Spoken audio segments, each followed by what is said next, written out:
The real difference between craving and clinging in Buddhism. Pali has the word Bhava, which means becoming, and the word Bhava, which means an emotional state. They're very close, not only in spelling, but also in meaning. Bhava, becoming, is a sense of your identity in a particular world of experience.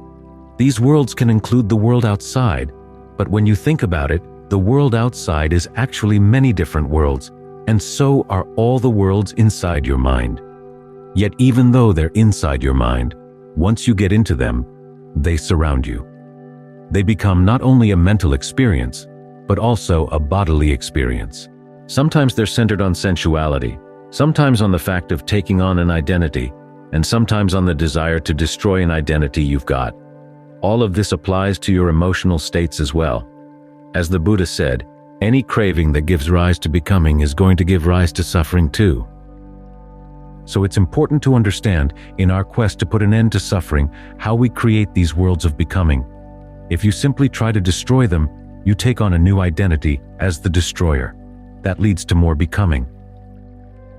The Buddha pointed this out as one of his special insights. The people who try to find oblivion in their meditation are simply creating more states of becoming as they do so. That means you can't just blank out and say you're done with everything.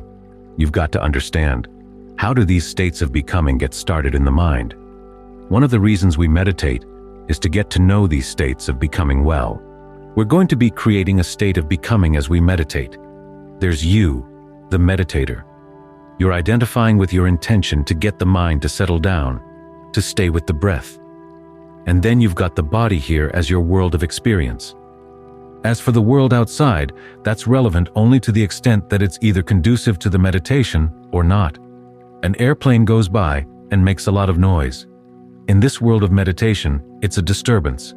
But in the world of commerce, in the world of business, maybe it's doing something useful.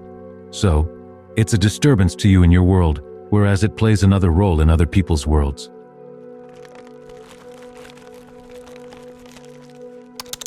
This is why there's a lot of conflict among us.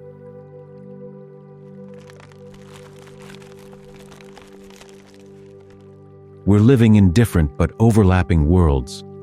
Sometimes our worlds are helpful to one another.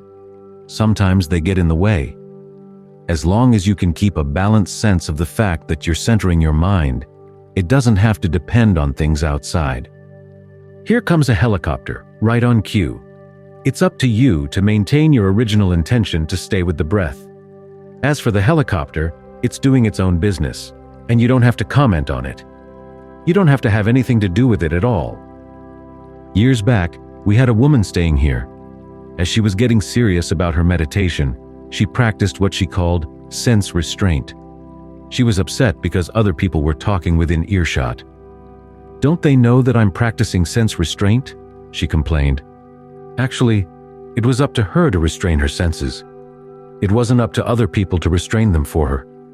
We can't expect the helicopter to skirt the monastery so that it won't make any noise and disturb your meditation. It's up to you not to get disturbed. Focus on what you've got to do. A good part of concentration is learning how to concentrate no matter what the circumstances are around you. Now, we try to create an ideal environment here, or as close to an ideal as we can, making it quiet, promoting a set of values that recognizes the worth of this practice. But for concentration to be really good, you have to be able to do it whenever and wherever. So, try to be up for the challenges, and try to be very conscious about what you're doing, how you're putting this state of becoming together. You do it through the way you breathe, the way you talk to yourself, the perceptions you use, the images you hold in mind, or the words by which you label things, along with the feelings you focus on. Notice how you put these things together to make a state of becoming. It's like learning to be a film critic. You don't just watch the film for the sake of the story or the enjoyment.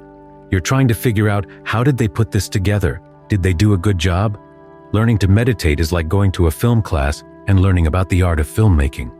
When you're watching a film in a class like that, you're not totally immersed in the story. You're also conscious of how the director put things together, what the actors were trying to do, how the film editing helped or didn't help, what the photographer was up to. You try to see all the different elements of how the film was put together. That gives you some distance from the story, but it can actually enhance your appreciation and understanding of what's going on. This is precisely the kind of skill you're going to need as you look at your other becomings as they come into the mind. You want to see how they're put together. One of the first things you have to learn to look for is what the Buddha calls the allure. In more common English, we call it the hook. These little stirrings appear in your breath and in your mind, and something about them pulls you in. What is that? Look for it. The Buddha wants you to see things in terms of dependent co-arising. You don't have to know all the different steps, but basically the principle is that these becomings, these worlds we live in, are like homes we live in. They're constructed out of intentions and acts of attention, feelings, perceptions, and the way you breathe. There are certain steps that these things go through leading up to these states of becoming. There's one analysis where the Buddha talks about how we move from craving to clinging and to becoming. It answers a question that often gets asked: what precisely is the difference between clinging and craving? For one thing, look at the words. The word for craving in Pali, Taṇhā, can also mean thirst. The word for clinging, Upādāna, can also mean feeding. That gives you an idea right there. Craving is desire and passion for something you don't have. Clinging is desire and passion for something you do have, and you're afraid it's going to leave you. There's another analysis where the Buddha talks about how from craving there comes seeking. You're thirsty for something, so you look for it, then you acquire it, and then you ascertain it. In other words, you figure out, is this what I was looking for? Sometimes it is, sometimes it's not. When it's not, you have to decide, am I going to use it anyhow? Or am I going to throw it away and look for something else? But when you finally decide that it is going to serve your purposes, that's when you feel passion and desire for it. This is the passion that comes from wanting to hold on, along with the desire for whatever it is to stay. Based on that, you get possessive. When you're possessive, you get defensive. Then there's all the conflict that comes as you try to fight off anyone who might try to take away what you've got, whether it's an actual person outside or something inside. Now, the Buddha lays out all these processes as the steps leading up to becoming. It's like looking at a house and realizing it's made out of papier-mâché, feathers, and twigs.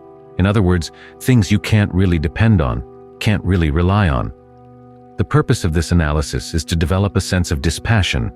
Why would you want to move in, no matter how alluring it is? If you build a house out of papier-mâché and bits of newspaper, you know it's going to rain. You know it's going to all dissolve at some point. So no matter how attractive you make it, you realize, this isn't worth it. That's how you develop dispassion. And that's what the Buddha is aiming at.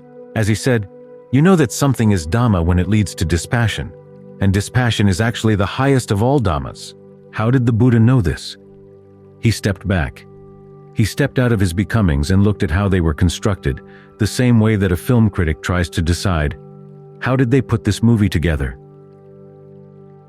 So we're engaging in becoming criticism, not for the purpose of further enjoying the becomings, but for actually deciding we've had enough. After all, if you try to move into these worlds, they collapse on you. Yet, we're afraid not to move into worlds because we're even more afraid there, if we don't move in, there'll be nothing. The Buddha is trying to assure you, though, that when you give up on this process, there's actually something better. So we get into concentration both so that we can make the mind quiet enough to see these processes, and also so that we can understand the construction of concentration itself as an example of how becoming happens. It's made out of intentions, your intention to stay. Acts of attention. You're attending to the breath and trying to not pay attention to other things that would distract you. You've got the perceptions that hold you here, and the feelings that provide some attraction to the concentration. You're trying to put all these things together. There's a well-known principle that the things you know best are the things you do, the things that you make. That's what we're trying to do here. Put together a state of concentration so that you can understand. This is how concentration is put together. This is how it's fabricated. This is how all states of becoming are fabricated. When you really comprehend it, as the Buddha said, then there's no more passion for it, because you see how ephemeral the whole thing is, how unreliable it is. you see that there's a lot of suffering that goes along with it. If it were a totally innocent activity, that would be one thing. But think about all the identities that people take on, and how distraught they are when those identities are taken away from them. This has happened to you many, many times. The question is, why do you still keep wanting to go for it? It's like King Karavya. After having him reflect on his own aging, illness, and death, Ven Ratapala poses a question for him. If someone were to come and say, "There's another kingdom that you could conquer, even though you're old and decrepit and really about to die, would you go for it?" And the king says, "Sure, why not? A kingdom to the east, west, south, north? A kingdom on the other side of the ocean? Sure, sure, sure, sure, sure." That's blindness.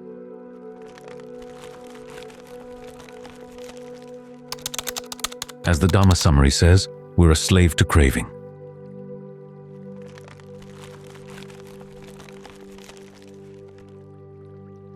The whole purpose of the teaching is for us to understand how craving makes us a slave and how we can free ourselves from that slavery.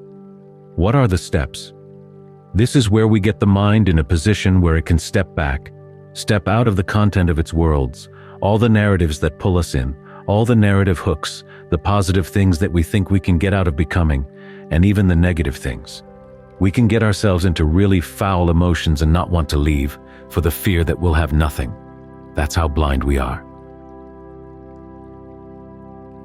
So, we want to learn how to step back and engage in some becoming criticism. Understand how these things are put together so that you can really comprehend them and say, "Okay, I've had enough." And there, the Buddha says, that's where you're going to find the ultimate happiness. It's in an unexpected place. But then, if true happiness were in any of the expected places, we'd have found satisfaction a long time ago. It's because it's in this unexpected place that we've been traveling around for who knows how many eons. But now, here's the way out.